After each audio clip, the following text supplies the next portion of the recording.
The clocks spring forward this weekend, but your biological clock might not necessarily go with them. And while there's more daylight hours at the end of the day, it might not be what's best for your body.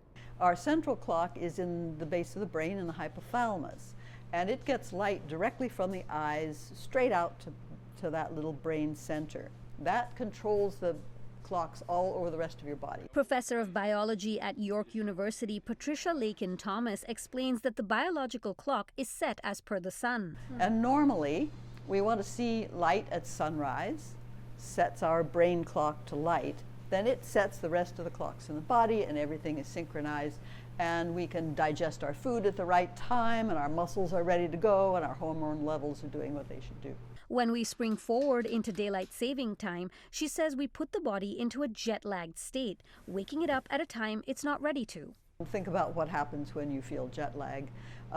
You may not be digesting your food very well because you're eating at the wrong time. You might not have the energy level that you expect. And you're going to feel a bit sleep deprived as well. Thomas says it can take a few days for the body's clock to reset and sync up, and it can have a number of damaging impacts. We can see increases in things like car accidents, acute health events like heart attacks and strokes. We can see increases in workplace accidents. There's even some evidence that judges give longer sentences to criminals just after the time change. I mean, they could be sleep deprived and grumpy, or it might be the jet lag altering their judgment in some way. Thomas is part of the Canadian Society for Chronobiology, advocating for year-round standard time. Under standard time, when the clock says 12 o'clock, the sun is at the highest point of the sky.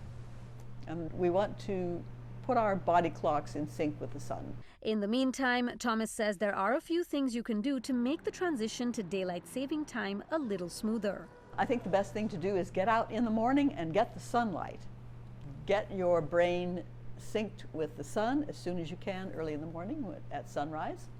And then get all of your activities and your meal times in particular on the new time as soon as you can. Exercise is also good, especially in the morning. Try to get all of those internal clocks resynchronized with not only the sunlight, but also your feeding and your activity rhythms.